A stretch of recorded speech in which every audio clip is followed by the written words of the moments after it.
जय हिंद दोस्तों। तो क्या हाल है, मेरा नाम है विकास। आज मैं तुम्हारे लिए क्लास 10th यूपी बोर्ड 2022 के लिए वायरल मॉडल पेपर लेकर आया हूं। अगर आप इसमें से तैयारी करते हो तो आपके काफी अच्छे नंबर आएंगे, मतलब 70 में 60 नंबर तो क्लियर कर लोगे। और दूसरी बात, आपकी प्रैक्टिस हो जाएगी। और हाँ, बोर्ड से मेरा कोई संबंध नहीं है, मैंने क्वेश्चन पेपर चुरा कर नहीं लाया है, तो ध्यान रखना है। बस प्रैक्टिस के लिए लिखा हूं ताकि आप लोग देखो, आप लोगों की प्रैक्टिस बेस्ट हो सके। तो आ जाओ जल्दी से। तो सबसे पहले यहाँ पर देखो, 3 घंटे 15 मिनट का आपको टाइम मिलेगा और 15 मिनट परीक्षार्थियों को ध्यान से क्वेश्चन पेपर पढ़ने को मिलते हैं। 70 का पूर्णांक रहेगा, 30 नंबर स्कूल से मिलेंगे, टोटल 100 नंबर का होता है। आगे आ जाओ। तो यहाँ पर पहला क्वेश्चन क्या दिया गया है, बस ये वाले विकल्प चेंज रहेंगे, ठीक है, और सब सेम रहेगा एकदम। निम्नलिखित कथनों में से कोई एक कथन सही है, उसे पहचान कर लिखिए। इसमें से कौन सा कथन सही है उसे पहचान कर आपको बताना है। भारतेंदु हरिश्चंद्र को हिंदी गद्य साहित्य का जनक माना जाता है। रानी केतकी की कहानी की लेखिका सुभद्रा कुमारी चौहान है। तीसरा, आचार्य रामचंद्र शुक्ल एक प्रख्यात कवि है। चौथा, डॉक्टर धर्मवीर भारती पूर्व मध्यकाल के कवि हैं। तो इसमें से कौन सा विकल्प सही है, तो मैं आपको बता दूं, इसमें से ये वाला विकल्प आपका बिल्कुल राइट है। भारतेंदु हरिश्चंद्र को हिंदी गद्य साहित्य का जनक माना जाता है, तो ये वाला आपको याद रखना है। आगे बढ़ते हैं, दूसरा वो बता देता हूं। रानी केतकी की कहानी के जो लेखक हैं वो है मुंशी इंसा उल्लाह खां। वैसे पूछा ज्यादा नहीं जाता, लेकिन बता दिया, ध्यान रखना है। आगे देखो, यहाँ पर आचार्य रामचंद्र शुक्ल लेखक के रूप में प्रसिद्ध है, ठीक है। आगे यहाँ पर खा में दिया जाएगा कि भाई निम्नलिखित कृतियों में से कोई एक कृति के रचनाकार का नाम लिखिए। तो आपको एक कृति के रचनाकार का नाम लिखना है। यहाँ पर पहला, चिंतामणि, जन्मेजय का नाट्यज्ञ, मेरी यूरोप यात्रा, विश्व साहित्य की रूपरेखा, ठीक है, इतने दिए गए हैं। तो इसमें से मैं आपको बता दूं, चिंतामणि के लेखक आचार्य रामचंद्र शुक्ल हैं, जन्मेजय का नाट्यज्ञ के लेखक जयशंकर प्रसाद, मेरी यूरोप यात्रा के जो और विश्व साहित्य की रूपरेखा के भगवत शरण उपाध्याय, ये आपको ध्यान रखना है, ठीक है। आगे बढ़ते हैं, मैं आपको बता दूं इनकी जो आलोचनाएं हैं आचार्य रामचंद्र शुक्ल की, रस मीमांसा त्रिवेणी सूरदास, उनको भी आप लोग याद कर लो। रस मीमांसा त्रिवेणी सूरदास याद कर लो भाई साहब, काफी इंपॉर्टेंट है, बोर्ड एग्जाम में आ सकती हैं। हाँ, ठीक है। और आगे जयशंकर प्रसाद का जो है जन्मेजय का नाट्यज्ञ जो है चंद्रगुप्त, स्कंदगुप्त, अजातशत्रु, ध्रुव स्वामी, कामना, राजश्री, करुणालय, एक घूंट महाराणा का महत्व, सो कोछवास, ये सारे नाटक जयशंकर प्रसाद के हैं। तो इनको आपको याद रखना है भाई साहब। देखो, जितने भी आपके पाठ्य पुस्तक में लेखक हैं उनकी कम से कम रचना और उस रचना का विधा, उस रचना के लेखक, ये तीनों चीजें याद रखनी है, ठीक है। तो ये ध्यान रखना है। आ जाओ आगे जल्दी। मैला आंचल के रचनाकार का नाम लिखिए। तो मैला आंचल के रचनाकार कौन है, जल्दी से आप बताइए। तो मैं आपको बता दूं, मैला आंचल के जो रचनाकार हैं वो है फणीश्वर नाथ रेणु, और मैला आंचल जो है वो है उपन्यास की रचना। तो ये भी आपको ध्यान रखना है, ठीक है। आगे बढ़ते हैं। अब की बार ये बहुविकल्पी टाइप प्रश्न आएगा, तो मतलब ज्यादातर लेखक पूछेगा या उस रचना का विधा पूछेगा। तो ये सारे बहुविकल्पी अब आने वाले हैं, ये आपको ध्यान रखना है, ठीक है। ये तीनों, तो ये ध्यान रखना है। कलम का सिपाही किस विधा पर आधारित रचना, तो कलम का सिपाही जीवनी विधा पर आधारित रचना है, और इसको अमृत राय जी ने लिखा है, ये आपको ध्यान रखना है। कौन लिखे हैं, अमृत राय, ठीक है, अमृत राय। आगे बढ़ते हैं, रेखा चित्र साहित्य के दो लेखकों के नाम लिखे। तो बस विनय मोहन शर्मा, महादेवी वर्मा, ठीक है। आगे बढ़ते हैं भाई साहब, आगे है देखो, ये क्वेश्चन बिल्कुल सेम आएंगे, बस बदलाव इसी में किया गया है, इसमें पेपर में पैटर्न में बदलाव इसी में किया गया है। ये तीनों बहुविकल्पी आएंगे, ये आपको ध्यान रखना है। तो देखो यहाँ पर क्या दिया गया है कि भाई दूसरे का द्विवेदी युग की किन्हीं दो प्रवृत्तियों का उल्लेख कीजिए। तो मैंने यहाँ पर लिख दिया, देश प्रेम की भावना, सामाजिक समस्याओं का चित्रण। आप इसे लिख लीजिए, काफी इंपॉर्टेंट है, पूछ सकता है। और पूछ सकता है कि द्विवेदी युग के किन्हीं दो कवियों के नाम लिखिए। तो आप उसे भी तैयार कर लीजिए, डिस्क्रिप्शन में लिंक है, जाकर उस नोट्स को डाउनलोड करो, जिसमें से आपके 70 नंबर पक्के हो जाएंगे। मतलब बहुत मेहनत से नोट्स बनाई गई है, और फ्री में पढ़ाई करो, मुझे कुछ आपसे नहीं चाहिए, फ्री में जाओ पढ़ाई करो, जाओ, ठीक है। अभी नहीं, अभी वीडियो पूरी देख लो। आ जाओ आगे। प्रगतिवादी काव्यधारा की दो प्रमुख विशेषताएं लिखिए। प्रगतिवादी काव्यधारा की दो प्रमुख विशेषताएं हैं भाई साहब, मुक्तक शैली का प्रयोग, ठीक है, आपको ध्यान रखना है, मुक्तक शैली का प्रयोग, और कुंठा और निराशा का स्वर, ये आपको ध्यान रखना है। आगे, छायावाद काल के किसी एक कवि का नाम लिखिए। तो छायावाद काल के एक कवि जो है वो है जयशंकर प्रसाद, इनकी प्रमुख रचना है झरना, लहर, आंसू। अब यहाँ पर मैं बता दूं, सूर्यकांत त्रिपाठी निराला, महादेवी वर्मा, ये भी छायावाद काल के ही कवि हैं। तो इनकी रचनाएं आप जरूर याद रखें, काफी ज्यादा इंपॉर्टेंट हैं, ठीक है। सुमित्रा नंदन पंत भी हैं। आगे बढ़ते हैं। निम्नलिखित गद्यांश में से किसी एक के नीचे दिए गए प्रश्नों के उत्तर दीजिए। देखिए यहाँ पर गद्यांश दिया गया है, इसमें से देखो का यहाँ पर दिया गया है, और दूसरा दिया गया है यहाँ पर देखो खा। तो इन दोनों में से किसी एक को आपको करना होगा, तो एक ही करके आना है। दोनों आ रहे हैं तो आप अपना टाइम बर्बाद मत करने लग जाना, आपको केवल और केवल 6 नंबर ही मिलेंगे, तो केवल एक ही करना है। अगर नहीं आ रहा है एक, तो एक ही करना, जो आ रहा है उसे करो, जो अच्छे से आ रहा है, ठीक है। तो जैसे यहाँ पर देखो क्या है कि मैं नहीं जानती कि कि वह शहंशाह था या साधारण मुगल, पर एक दिन इसी झोपड़ी के नीचे वह रहा। मैंने सुना था कि वह मेरा घर बनवाने की आज्ञा दे चुका था। मैं आजीवन अपनी झोपड़ी खोदने के डर से भयभीत रही। भगवान ने सुन लिया, मैं आज इसे छोड़ जाती हूँ। अब तुम इसका मकान बनाओ या महल, मैं अपने चिर विश्राम गृह जाती हूँ। अब ये किस चैप्टर से देखो, सबसे पहले ऊपर युक्त गद्यांश का संदर्भ लिखिए, रेखांकित अंश की व्याख्या कीजिए, आजीवन भयभीत रहने का कारण क्या है। अगर आप इतना आंसर दे देते हो तो आपको टोटल मिलेंगे 6 नंबर। मैं आपको बताता हूँ 6 नंबर मतलब इसके 2 और इसके 2। अब यहाँ पर देखो संदर्भ लिखने के लिए क्या है कि किसी भी संदर्भ को लिखने के लिए हमेशा बोलता हूँ कि पाठ का नाम और लेखक का नाम मालूम होना चाहिए, बस आप संदर्भ आराम से लिख लोगे। कैसे मैं बताता हूँ, देखो आप कैसे लिखोगे इसका, ठीक है। ये वाला जो चैप्टर है मैं आपको बता दूं, ममता वाला चैप्टर है, ममता, ठीक है, ममता, और इसके जो लेखक है वो है जयशंकर प्रसाद, ये आपको ध्यान रखना है। अब जैसे यहाँ पर कैसे लिखोगे, ठीक है, तो संदर्भ आप हेडिंग डालोगे, लिखोगे, उसके बाद आप कैसे लिखोगे, प्रस्तुत गद्यांश हमारी पाठ्य पुस्तक या प्रस्तुत गद्यावतरण, कुछ भी लिख सकते हो, देखो रटने की जरूरत नहीं है, यही इसीलिए हमेशा हर चीज बोल देता हूँ। प्रस्तुत गद्यावतरण हमारी पाठ्य पुस्तक हिंदी के गद्य खंड में संकलित ममता नामक पाठ से अवतरित है। इसके लेखक श्री जयशंकर प्रसाद जी हैं। 2 नंबर आपका फिक्स हो गया, ठीक है। तो मैं आपको 3 चैप्टर बताता हूँ, भारतीय संस्कृति, मित्रता और ममता, ये तीनों चैप्टर को याद कर लेना। मैं आपको बता देता हूँ, ममता के जो लेखक हैं वो है जयशंकर प्रसाद, मित्रता के जो लेखक है वो है आचार्य रामचंद्र शुक्ल, और भारतीय संस्कृति के जो लेखक हैं वो हैं आपके डॉक्टर राजेंद्र प्रसाद, भारत के प्रथम राष्ट्रपति, ठीक है। आगे बढ़ते हैं, तो ये अब दूसरा क्या है, रेखांकित अंश की व्याख्या करनी है। अब यहाँ पर थोड़ा सा जो रेखा यहाँ पर खींची गई है, ये देखो ये, ठीक है, इसी की आपको व्याख्या करनी होगी इतने की। तो मैं आज इसे छोड़ जाती हूँ, अब तुम इसका मकान बनाओ या महल, मैं अपने घर विश्राम जाती हूँ। जब ममता, शहंशाह क्या है कि ममता के घर में आश्रय लिया था, मतलब उसको चोट वगैरह आई थी तो ममता ने अपने घर में आश्रय दिया था, लेकिन उसने जब मिला अपने दोस्तों से तो अपने दोस्तों से बोल गया कि इस औरत का जो झोपड़ी इसे तोड़वा कर महल बनवा देना। तो ममता हमेशा उसी से भयभीत रहती, क्यों, क्योंकि वो अपनी झोपड़ी से बहुत ज्यादा प्यार करती थी। तो देखो कहानी के तौर पर समझोगे तो आ जाएगा। दूसरी बात, मैं आज इसे छोड़ जाती हूँ, ममता बोलना स्टार्ट कर दी कि भाई जब ममता ने उसको आश्रय दिया तो ममता हमेशा डर से भयभीत रहती थी, और ममता ने फिर बाद में क्या बोला, मैं इसे छोड़ जाती हूँ, अब तुम चाहे इसका महल बनाओ या मकान, मतलब इस पर कुछ भी बनाओ, मुझे फर्क नहीं पड़ता, मैं इसे मैं आप अपने विश्राम करा चलती हूँ। मतलब ममता की जो आखिरी टाइम होती है, मृत्यु के समय, तब ममता ऐसा कहती है, ठीक है। तो ये आपको ध्यान रखना है। आजीवन भयभीत रहने का कारण क्या है, तो बस एकमात्र कारण होता है डर। देखो आजीवन कोई भी चीज भयभीत रहने का कारण यही होता है, डर ही हर चीज भयभीत रहने का कारण है। क्यों, जैसे हमारे कोई प्रिय व्यक्ति के खोने का डर, जैसे कि मान लो किसी को भी, है ना, या कोई प्रिय वस्तु खोने का डर, या अपना मतलब अपना सम्मान खोने का डर भी होता है। मतलब आजीवन लोग इसी के डर से ही भयभीत रहते हैं। डर, भयभीत अलग अलग शब्द यहाँ पर हो जाते हैं। आगे बढ़ते हैं। आई होप आप लोग समझ रहे होंगे और इसे बेस्ट करके आएंगे। लंबी हो सकती है वीडियो, लेकिन हर चीज समझा दूंगा। आगे यहाँ पर ख नंबर में देखो भाई, कह भग रहा है, कह भग रहा भाई, है देखो यहाँ पर, मानव मन सदा से ही अज्ञात के रहस्यों को खोलने और जानने समझने को उत्सुक रहा है। जहां तक वह नहीं पहुंच सकता वहां तक वह कल्पना के पंखों पर उड़कर पहुंचा। उसकी अनगढ़ और अविश्वसनीय कथाएं उसे सत्य के निकट पहुंचने में प्रेरणा शक्ति का काम करती हैं रही। अब यहाँ पर देखो, ये सबसे पहले पाठ क्या है मैं आपको बता देता हूँ यहाँ पर। तो जयप्रकाश भारती द्वारा जो लिखित पाठ है वो क्या है, पानी में चंदा और चांद पर आदमी। तो आपको याद रख लेना है, पानी, आगे अब नहीं लिखता हूँ, पानी मत लिख देता हूँ, आप लोग समझ जाना। और इसके जो लेखक है वो कौन है, जयप्रकाश भारती। कंफ्यूज हो जाते हो आप लोग जयप्रकाश भारती और धर्मवीर भारती में, तो जयप्रकाश भारती ध्यान रखो, ठीक है।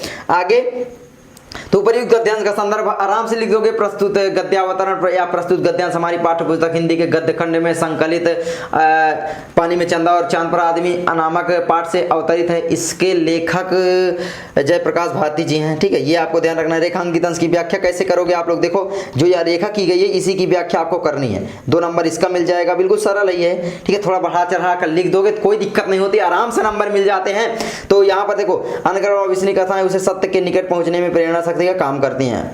तो मनुष्य हमेशा से नई नई चीजों को जागृत करने में, मतलब नई नई चीजों को खोजने में मनुष्य का मन जो है वो हमेशा से उत्सुक रहा है, ठीक है। उसकी क्या है, अनगढ़ और अविश्वसनीय कथाएं, मनुष्य जो है इतना ऊंचाई तक पहुंचा, उसकी अनगढ़ और अविश्वसनीय कथाएं उसे सत्य के निकट पहुंचने में प्रेरणा शक्ति का काम करती हैं, मतलब मनुष्य को शक्ति। आगे, मानव मन किसके लिए उत्सुक रहा है, मानव मन हमेशा से नई नई चीजों को, अज्ञात चीजों को, रहस्यों को खोजने में उत्सुक रहा है, ठीक है। तो खोलने और जानने को उत्सुक रहा है। यहाँ पर देखो आंसर मिल ही गया ये, ठीक है, ये यहाँ से ये, ठीक है। तो यहाँ पर मतलब इसी में से ढूंढकर आंसर लिखना होता है। 4 नंबर तो आपके फिक्स ही हैं, बस व्याख्या में आपको डाउट है तो क्या 2 नंबर के लिए आपको 20 पेज रटना शोभा देता है? रटना नहीं, इसी से बढ़ा चढ़ा कर लिखो।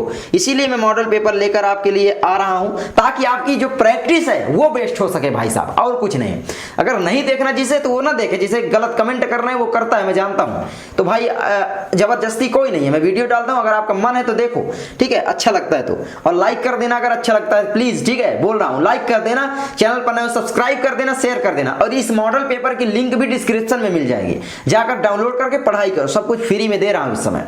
बड़ी मेहनत कर रहा हूं, अब पता नहीं आप लोगों को क्या बताऊं मैं, बहुत सारे लोग ऐसे गलत गलत कमेंट करते हैं। अब नहीं जाते, आगे बढ़ते हैं। जो लोग मुझे प्यार करते हैं आपका धन्यवाद, ठीक है।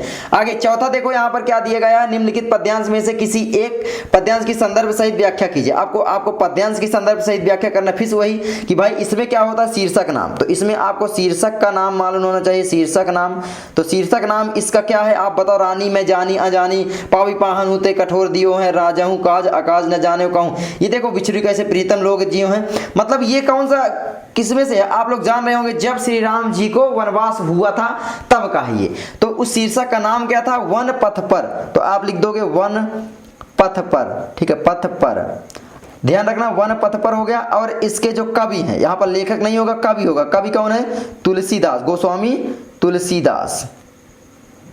अब ये किसमें से लिया गया है, तुलसीदास की रचना कविता वाली से, किससे, कविता वाली से। लेकिन ये कविता वाली लिखना जरूरी नहीं है। अब आप इसका देखो संदर्भ कैसे लिखोगे, मैं बता दे रहा हूँ। संदर्भ का आपको 1 नंबर मिलेगा। और दूसरी बात देखो, इनका मैं जल्दी बताऊंगा कि आपको कैसे सॉल्व करना है। वैसे आप पढ़ा चाह कर थोड़ा बहुत हिंदी इनकी पढ़ा करो, केवल पढ़ा करो, उसके बाद आप अपने दिमाग से आधा 1 पेज में लिख दोगे तो आराम से पूरे नंबर मिल जाते हैं। जैसे आगे आपको जीवन परिचय लिखने के लिए आएगा। निम्नलिखित में से किसी एक का जीवन परिचय लिखना होगा। 3 जीवन परिचय, किसी एक को लिखना है। मैं आपको बता दूं, आप याद कर लो, जयशंकर प्रसाद और आचार्य रामचंद्र शुक्ल। किसका, जयशंकर प्रसाद, आचार्य रामचंद्र शुक्ल। इन दोनों में से कोई ना कोई आपके बोर्ड एग्जाम में 100% आएगा। और एक तैयार कर सकते हो राजेंद्र प्रसाद, क्या, राजेंद्र प्रसाद, ठीक है, राजेंद्र। तो ध्यान रखना। आगे बढ़ते हैं। निम्नलिखित कवियों में से कवि परिचय अब आएगा, तो कवि में भी आपका सूरदास, सुमित्रा, सुभद्रा कुमारी चौहान। तो मैं आपको बता दूं, सूरदास तैयार कर लो और यहाँ पर तैयार कर लो भाई साहब किसका, तुलसीदास। इनकी सभी की वीडियो में बना चुका हूँ, आप सर्च करो तुलसीदास जीवन परिचय बाई लर्न मंत्रा, सूरदास जीवन परिचय बाई लर्न मंत्रा, महादेवी वर्मा जीवन परिचय बाई लर्न मंत्रा, सब कुछ आ जाएगा। चलो आगे बढ़ते हैं। तो 6 नंबर आपके ये क्लियर हो जाएंगे, 3 नंबर इसका, 3 ऊपर यानी 6 नंबर, ठीक है। आगे निम्नलिखित संस्कृत गद्यांश का संदर्भ से हिंदी में अनुवाद करना है। तो ये आपको संदर्भ का हिंदी में अनुवाद करना है। तो संदर्भ लिखने के लिए आपको पाठ का नाम मालूम होना चाहिए बस। तो पाठ का नाम क्या है, पाठ का नाम क्या है, ये है वाराणसी, वाराणसी।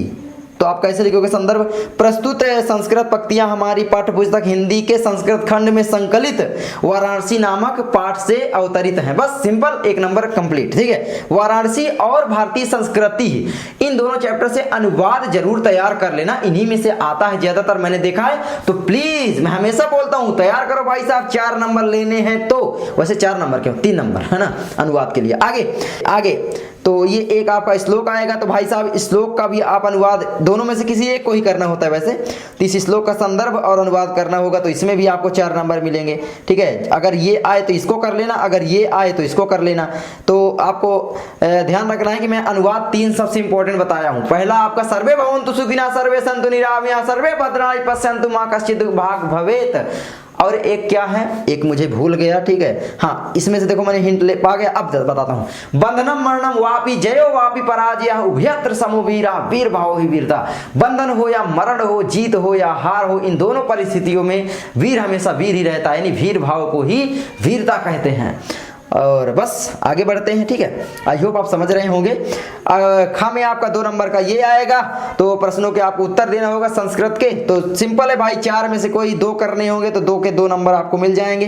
जैसे यहाँ पर वाराणसी किमर्थ प्रसिद्ध, वाराणसी किस लिए प्रसिद्ध, विविध धर्माणाम संगम स्थली इसलिए प्रसिद्ध है, गंगा के किनारे है, इसके किनारों पर क्या गोलाकार जो किनारा बना हुआ है उसके लिए प्रसिद्ध है। तो देख लेना, पढ़ लोगे आराम से आ जाएगा। दूसरी बात आगे नील ये वाला देखो, वीरा केन पूछते, वीरा वीरेण पूछते, ग्रामीणान का उपास, ग्रामीणान नागरिका उपास्यत, है ना। तो हो गया सिंपल। मैंने 3 देखो मुझे ही आ रहे हैं, कई दिन पढ़े हो गए, मतलब बहुत साल, 2-3 साल 4 साल 2-3 साल, ठीक है। तो मुझे जब आ रहे हैं तो आप लोगों को क्यों नहीं आएंगे भाई साहब, ठीक है। तो आप लोग इस देखो, मैं हमेशा यही बोलता हूं कि मुझे ज्यादा नहीं आता, क्योंकि मैं जो गलतियां करता हूं आप लोगों के सामने कर देता हूं। जानते हो क्यों? ताकि आप लोगों को विश्वास हो सके कि हाँ, हमारे ही माइंड जैसा विकास भैया का भी माइंड है। वरना मैं चाहूं तो कहीं पर लिख सकता हूं, अगल बगल कुछ नहीं लिखा, हमेशा आपके सामने खुला आकर बोलने लगता हूं। तो ये सारी चीजें होती हैं, इसीलिए कुछ लोगों को बुरा लग जाता है, पता नहीं, वो बोलने लगते हैं कि आप कैसे टीचर हो कि आपको खुद नहीं आता। तो भाई हर चीज सभी को तो नहीं आ सकती ना। तो कोई बात नहीं, आगे बढ़ते हैं। हास्य रस अथवा करुण रस की परिभाषा उदाहरण लिखिए। हास्य रस का स्थायी भाव हास है। हास का मतलब क्या होती है? हंसी। हंसी आपको किस चीज को देख के आती है? जल्दी बताओ। आपको विकृत रूप, आकार, वेशभूषा, मतलब किसी को अजीब चीज देख के, एक प्रकार से मतलब कोई चीज ऐसी जो आपने नहीं देखी उसे देखकर हंसी आ रही है ना, तो वहां पर हास्य रस होता ही है।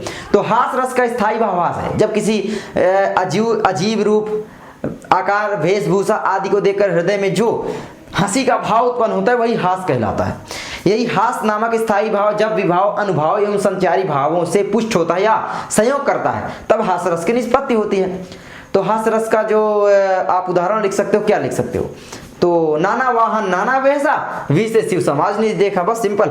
और करुण रस का स्थायी भाव शोक है। यही शोक आपको क्या देख के आता है? जब आपका प्रिय व्यक्ति कोई छीन जाता है, या प्रिय वस्तु का नाश हो जाता है, या प्रिय वस्तु जो है नष्ट हो जाती है या आपसे खो जाती है ना, या आपका सम्मान, वैभव, गौरव खो सकता है, आपको कोई बेइज्जत किया है तो भी आपको दुख होता है। तो जिस चीज में दुख होता है वहां पर शोक होता है।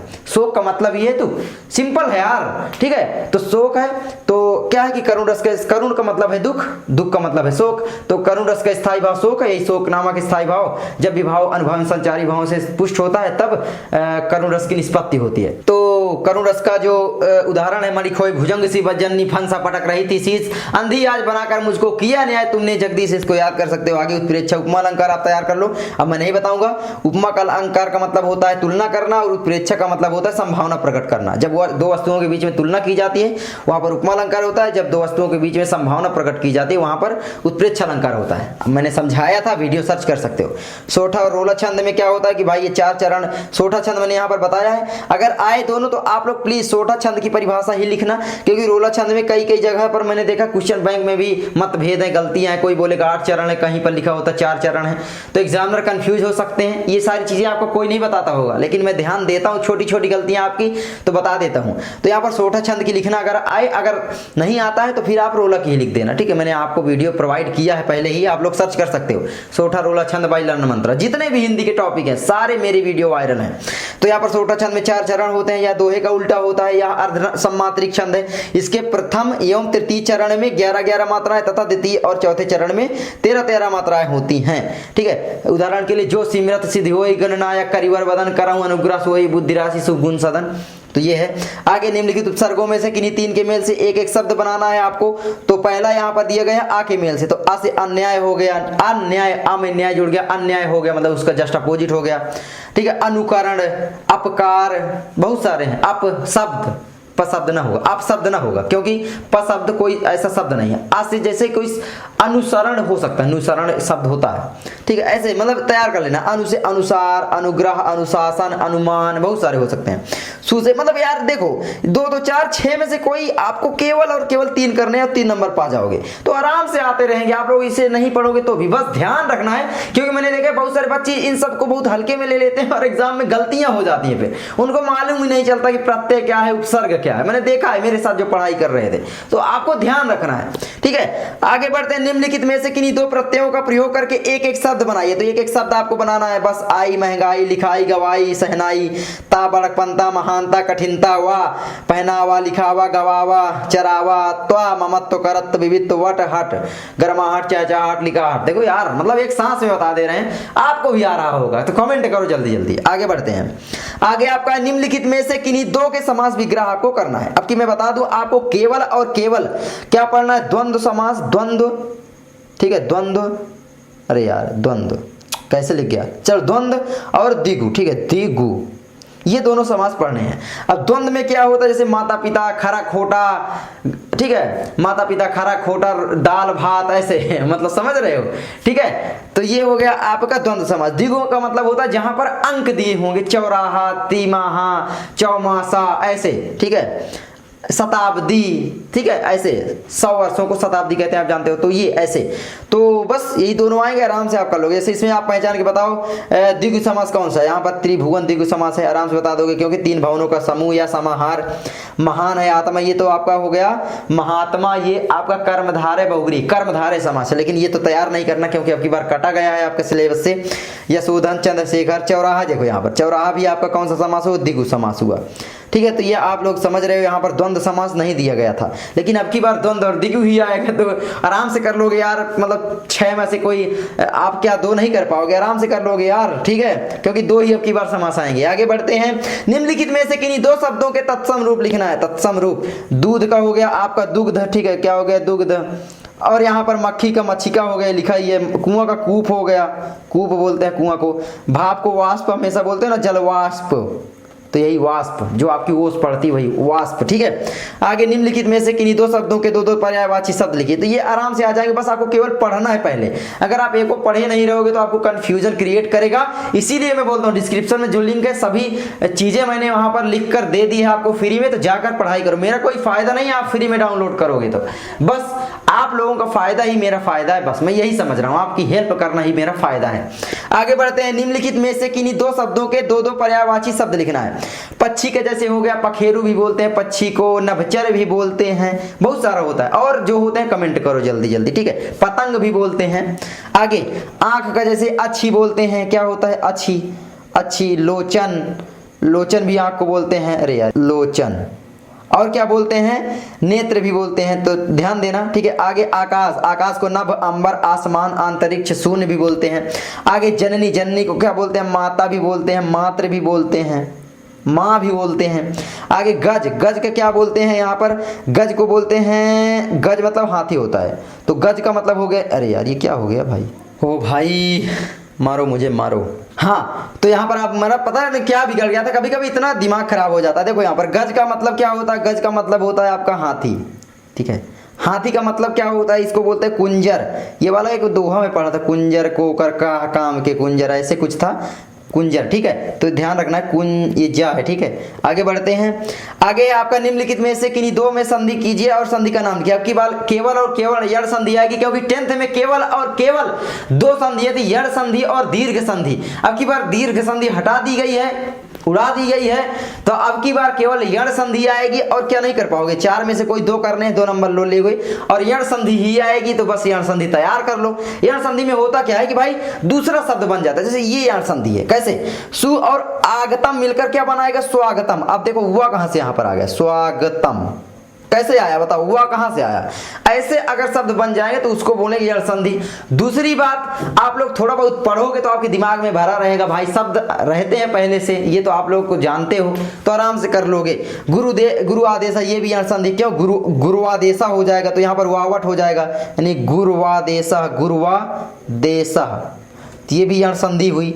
आगे महाओजा, महाओजा, ये आपकी दीर्घ हुई। तदाय, ये भी आपकी दीर्घ हुई, क्यों, क्योंकि कोई दूसरा शब्द यहाँ पर नहीं बन रहा है, देखो, तो ये दोनों दीर्घ हुई, इनको तैयार मत करो, आपको केवल यण संधि तैयार करनी है, कौन, यण, ठीक है। आगे बढ़ते हैं, निम्नलिखित शब्दों के रूप षष्ठी विभक्ति वचन में लिखिए। खुद मुझे नहीं आते तो मैं आपको क्यों बताऊंगा, तो चलो आगे बढ़ते हैं। तो आपका मैं देखो 2 नंबर तैयार करना है, तो मैं आपको सजेस्ट यही करूंगा, अगर आपने पिछले सारी चीजें तैयार कर लिए, जीवन परिचय, रस, छंद, अलंकार, ये सारी चीजें, तब जाकर आप इसमें अपना टाइम लगाओ, क्योंकि आप जानते हो इसमें टाइम बहुत लगता है याद करने में संस्कृत को। तो अगर हो सके तो ना याद करो, अगर आपको टाइम है तो मैं जरूर कहता हूँ याद करो, ठीक है, अगर टाइम है तो। अब 1-2 दिन है वैसे, अब याद करने से कोई फायदा नहीं। हाँ, आपको अगर आता था पहले तो छोड़ कर मत आना, कोई भी विभक्ति वचन पूछे आपको कुछ ना कुछ तो लिख के आना है जैसे, ठीक है। तद का निम्नलिखित में से एक की धातु लकार लिखनी, इसमें भी 2 नंबर आएगा। पठति पठता पठन्तु, पठसी पठता पठति पठता पठन, पठति पठता पठन्ति, पठति पठता पठन्ति, पठसी पठता पठत, पठामी पठाओ पठामा, पता नहीं, देख लेना यार ठीक है। मुझे खुद भूल जाता है भाई, सच में बता रहा हूँ, क्या यार मतलब, लेकिन कमेंट मत करने लग जाना भैया आपको नहीं आता, मैं खुद ही बोल देता हूँ नहीं आता, ठीक है। आता था, वैसे याद है मैंने आपको बताया, लेकिन बस वही कंफ्यूजन आ जाती है। आगे बढ़ते हैं भाई साहब, आगे है आपका निम्नलिखित में से किन्हीं 2 वाक्यों का संस्कृत में अनुवाद कीजिए। मैं आपको आपको बता दूं, अनुवाद करके आपको जरूर आना है, मतलब जो बैठे बैठा कर आना है, ठीक है। मतलब नंबर मिल जाते हैं, मैंने देखा है। तो जो बैठे बैठा कर आना है, छोड़कर तो आना ही नहीं है। जैसे बालिकाएं घर जाती हैं, मुझे नहीं आती तो मैं क्या बैठा दूंगा कि बालिका गृहम गच्छन्ति। अब क्या सही है ये लोग आप कमेंट करना, पता नहीं, ठीक है। बालिकाएं मतलब बहुवचन है तो बालिका हो जाएगा, घर का ग्रहम हो जाएगा, जाती है गच्छन्ति, गच्छति, गच्छता, गच्छन्ति मतलब बहुवचन। तो देख लेना जो भी होगा। भारत हमारा देश है, भारतम अस्माकम राष्ट्रम अस्ति। देखो सही है कि नहीं आप बताना। छात्रों को ध्यानपूर्वक पढ़ना चाहिए, छात्रम ध्यानपूर्वक पढ़न्तु, पता नहीं क्या देख लेना। मुझे तो लगता है ये दोनों मेरे सही होंगे।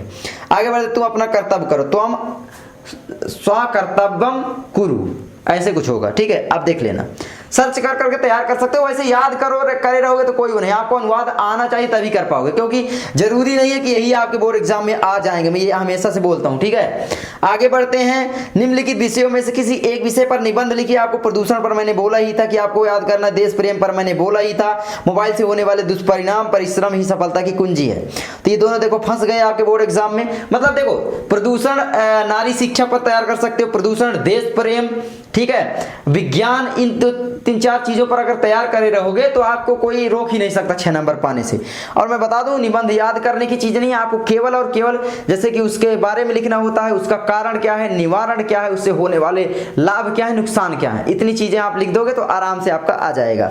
आगे बढ़ते हैं। अब जैसे यहाँ पर बोला ये दुष्परिणाम के बारे में मोबाइल के, तो मोबाइल से क्या क्या दुष्परिणाम है, कैसे लोग डिस्ट्रैक्ट हो रहे हैं, सारी चीजों में लिख सकते हो। 1 से 1.5 पेज में भर देना है बस, ठीक है। हेडिंग डाल के 4-5 हेडिंग डाल के, वैसे जितनी हेडिंग डालोगे उतना ज्यादा नंबर मिलेगा। 6 नंबर का आता है, 6 हेडिंग डाल के तो कम से कम थोड़ा थोड़ा लिखबे करो, ठीक है। तो ध्यान रख दिए। चलो आगे बढ़ते हैं। आप लोग लाइक नहीं करते हो यार, मैं देखता हूँ वीडियो में 20,000 व्यू रहेंगे लेकिन लाइक 1,000 रहते हैं। मतलब 20,000 में कम से कम आधे लोग तो लाइक कर दिया करो। चलो आगे बढ़ते हैं। आगे आपका है, अपने खंडकाव्य के आधार पर निम्नलिखित प्रश्नों में से कोई एक उत्तर देना है आपको। 29-30 मिनट हो गए क्या? मेरा कैमरा जवाब दे दिया भाई, इतनी लंबी वीडियो बन गई 30 मिनट की। लेकिन आप लोगों को आई होप बहुत चीजें सीखने को मिलेंगी। दूसरी बात, आप खंडकाव्य अपने टीचर से जरूर पूछें, यानी अपने कक्षा अध्यापक से कि सर हमारे जिले में कौन सा खंडकाव्य लगता है, उसको पढ़ें और जाकर एग्जाम में छाप दें, बस, ठीक है। इतना सा है खंडकाव्य। तो आई होप आपको ये वीडियो अच्छी लगी होगी। अगर वीडियो अच्छी लगी तो प्लीज वीडियो को लाइक कर देना। तो मैं मिलता हूं आपसे किसी और नेक्स्ट वीडियो में। जिस टॉपिक पर वीडियो चाहिए, जल्दी साइंस, मैथ, इन सब के बारे में वीडियो आने वाली है। तो बस बने रहना चैनल के साथ। तो सब्सक्राइब कर देना, लाइक शेयर और मैं नहीं बोलूंगा। जय हिंद, जय भारत।